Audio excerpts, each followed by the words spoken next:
India lockdown. Corona महामारी में पूरी दुनिया की अर्थव्यवस्था हिल गई थी।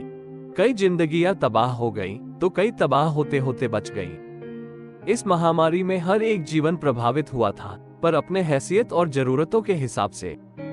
अलग अलग जीवन की अलग अलग परेशानियां थीं। सब अपने अपने हिस्से की लड़ाइयां लड़ रहे थे।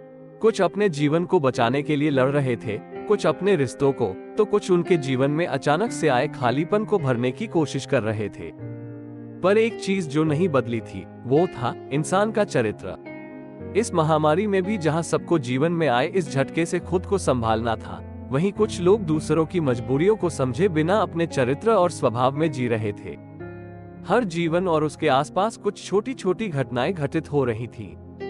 कुछ घटनाएं एक दूसरे से जुड़ी हुई थी और कुछ अलग अलग।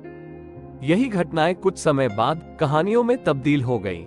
मुंबई जैसे शहर में जहां दूसरे शहरों से आकर भी अलग अलग हैसियत के लोग रहते हैं, उसी शहर के चंद जीवन की छोटी छोटी कहानियों को जोड़कर इंडिया लॉकडाउन फिल्म बनाई गई है। इन कहानियों में किरदार अपने जीवन की बड़ी और छोटी चुनौतियों से जूझते हुए अपने जीवन के अगले अध्याय में पहुंचते हैं। पर कुछ किरदारों की कहानी अगले अध्याय में पहुंचने से पहले ही समाप्त हो जाती है। सभी कहानियां सच के बहुत ही करीब हैं। अलग अलग किरदारों की कहानियों को एक साथ काफी अच्छे से जुड़ा हुआ दिखाया गया है। सभी एक्टरों ने काफी अच्छी एक्टिंग की है। प्रतीक बब्बर और श्वेता बसु की एक्टिंग काफी प्रभावित करती है।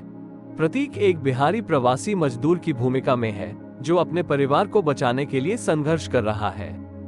एक्ट्रेस साई तमहानकर ने भी पत्नी की किरदार में प्रतीक का खूब साथ दिया है और फिल्म में अपनी जगह बनाने में कामयाब रही। श्वेता बासु एक वेश्या की किरदार में है, जो अपनी और अपनी बूढ़ी मां का पेट पालते हुए किसी और के जीवन की जिम्मेदारी उठाने का भी साहस रखती है।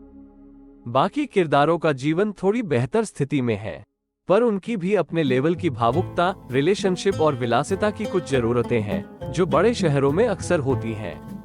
उनके जीवन में आने वाली कुछ चुनौतियों को भी यहाँ बेहतर ढंग से फिल्माया गया है। कुछ कामुक सीन्स के साथ इस फिल्म में रोमांच और भावुकता भी भरपूर है।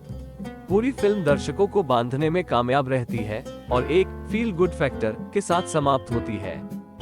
मधुर भंडारकर के निर्देशन में बनी ये फिल्म उनके लिस्ट में एक और बेहतरीन फिल्म जोड़ती है। ये फिल्म हर तबके के लोगों को देखनी चाहिए। अभी यह फिल्म OTT प्लेटफॉर्म ZEE5 पर उपलब्ध है। धन्यवाद। इस चैनल को लाइक और सब्सक्राइब करें ताकि हम इसी तरह आपके लिए रोमांचक और बेहतर फिल्मों के रिव्यूज लाते रहें।